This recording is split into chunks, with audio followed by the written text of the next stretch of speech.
식항성의 노자 평전의 제3부 노자의 지혜. 서로 반대되면서 서로 완성시킨다. 요거. 노자는 확실히 고대 중국에서 가장 위대한 변증법의 대가다. 특히 그가 제시한 통치 책략과 전략에서 변증법이 두드러지게 표현됐다. 억지로 행하지 않으면서 행해지지 아니함이 없다는 무위, 이무, 불위. 억지로 행하지 않으면서도 행해지지 아니함이 없다. 무위, 이무, 불위의 정치 사상과 부드러움으로 강함을 이긴다는 이유, 극강의 책략이 바로 그것이다. 노자는 사물의 대립과 모순을 상호 의존하고 상호 전화하는 관계로 인식했다. 이것은 상반상성의 원리인데 수많은 변증법 사상의 철학적 명제를 제시했다. 먼저 노자는 서로 모순된 쌍방은 반대로 상호 의존할 수 있다 보았다. 즉 대립하는 쌍방은 절대적으로 상호 배척하거나 분열되는 것이 아니라 서로를 존재하게 만드는 조건이 된다고 인식했다. 그래서 노자 2장에서 이렇게 말했다. 이거냐.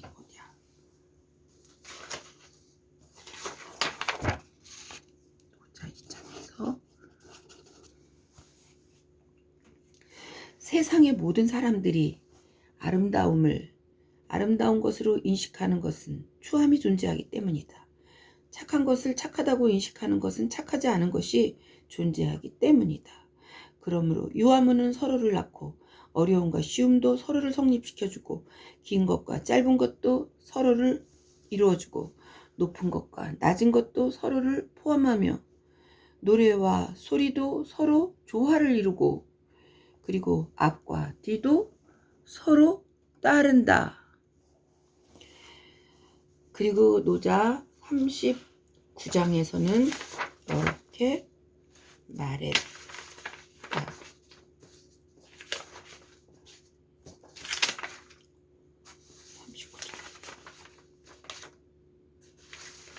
39장.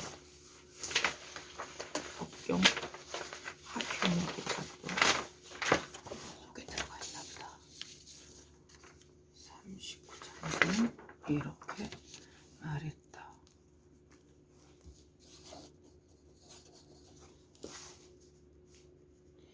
그러므로 귀한 것은 천한 것을 뿌리로 삼고 높은 것은 낮은 것을 바탕으로 삼게 마련이다. 39장. 이것은 바로 추함이 없으면 아름다움도 없으며 악이 없으면 선도 없듯이 있음과 없음, 어려움과 쉬움, 긴 것과 짧은 것, 높음과 낮음, 앞과 뒤, 귀함과 천함 등 대립상들은 서로를 존재하게 만드는 조건이 된다는 것을 보여준다. 즉 이것이 없으면 저것도 없고 저것이 없으면 이것도 없는 대립의 통일성을 지니고 있다.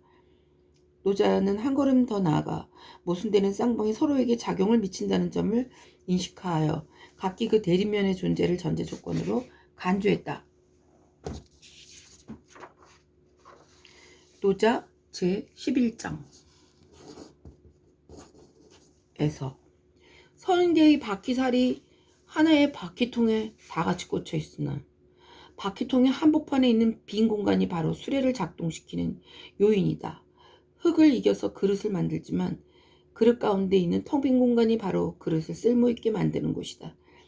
문이나 창을 뚫어 방을 만들지만 방 가운데 있는 공간이 바로 방을 쓸모있게 만드는 곳이다. 노자 11장.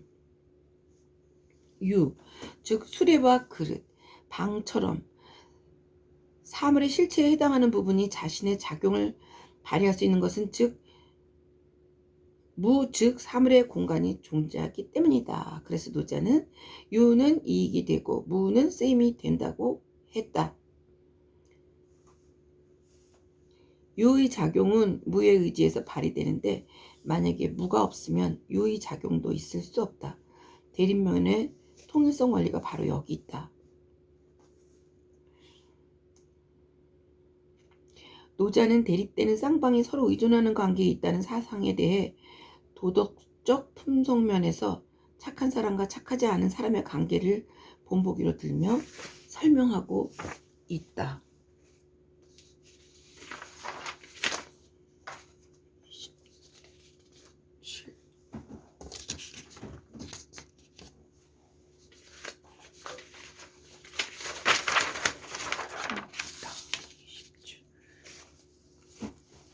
바퀴살 얘기가 꼭 장자의 어떤 대목이 비슷한 게 생각이 나서 저 집중이 안 되네.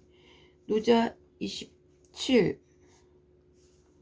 착한 사람은 착하지 않은 사람의 스승이고 착하지 않은 사람은 착한 사람의 거울이다 하고 27장에서 말했다.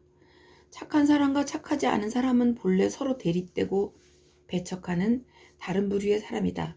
그런데 노자는 그들 사이를 상호 연계와 의존의 관계로 본다. 착한 사람은 착하지 않은 사람의 스승이 될 수 있고 착하지 않은 사람 또한 착한 사람의 거울이 될 수 있다고 보았다. 여기서 관건은 착한 사람이 착하지 않은 사람에게서 교훈을 받아들여 자신의 거울로 삼을 수 있는가 이거다.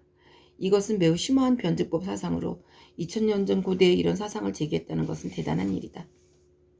노자는 이처럼 모순된 쌍방 상호 연계와 상호 의존의 관계를 고찰했을 뿐 아니라 대립된 쌍방이 결코 고정불변하는 것이 아니라 상호 전화될 수 있음을 인식했다.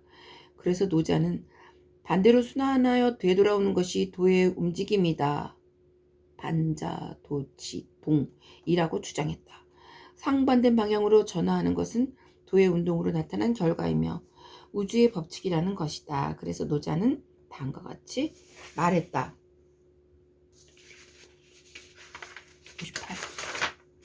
58에서 노자는 58에서 이렇게 말했다. 화 속에 복이 깃들어 있고 복 안에 화가 숨어 있다. 누가 그 근원을 알 수 있겠는가? 정해져 있는 것은 없다. 바른 것은 다시 기이한 것이 되고 좋은 것은 다시 악한 것이 된다. 거의 태극 같은. 화와 복은 서로 전화될 수 있으므로 화 가운데 복이 있고 복 가운데 화가 있다.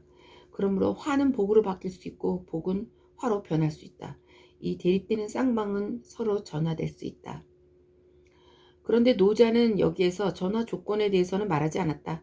대립되는 쌍방이 서로 전화되기 위해서는 일정 조건이 필요하다. 일정한 조건이 없으면 바뀔 수 없다. 주관적이거나 객관적으로 일정 조건과 원인이 없으면 화는 복이 될 수 없고 복 또한 화로 될 수 없다. 노자는 대립상의 바뀜에서 모순된 관계를 보았을 뿐 아니라 이러한 전화에는 양적인 변화가 필요하다는 것을 인식했다.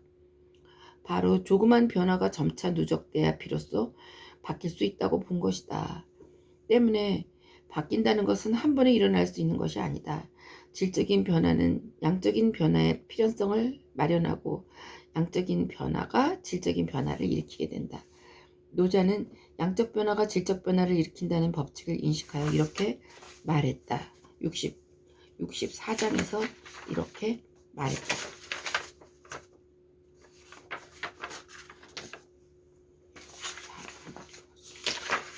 64장은 못 찾겠으니까 넘어가고 아름드리 나무도 털끝 같은 싹에서 생겨났고 구충되는 높은 누각도 한 줌 흙을 쌓아 올려 된 것이고 천리의 걸음도 발밑에 한 걸음부터 시작된다. 이렇게 쌓아 올려 나가야 양적인 변화가 질적 변화를 일으킨다고 말했다. 여기 있네. 그 다음에 63장에서는 또 이렇게 말했다.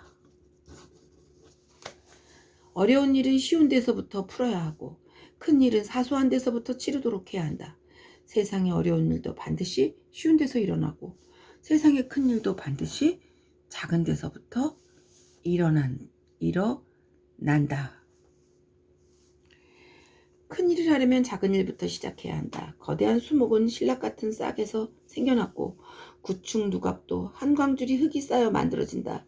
이처럼 모두 한 점 한 방울의 양적인 누적이 있어야 비로소 사물에 거대한 변화가 생길 수 있다. 이것이 바로 질적인 변화가 일어나려면 우선 양적인 변화가 쌓여야 한다는 이치다. 양적 변화는 질적 변화를 일으키는 기본으로 인식된다. 그런데 여기서 노자는 사물은 최고의 경지에 도달하면 반드시 되돌아온다는 물급필반 사상을 논하였다. 사물이 일단 극단으로 발전하면 상반되는 방향으로 향하게 된다는 이치를 인식한 것이다. 그래서 노자는 사물의 안정된 상태를 유지하기 위해서는 상반되는 방향으로 전환되지 않도록 적당할 때 멈출 것을 주장했다. 즉 적당히 만족할 줄 아는 지족의 도리를 이해해야 한다고 했다. 다시 말하면 지나치게 추구하지 말아야 한다는 것이다.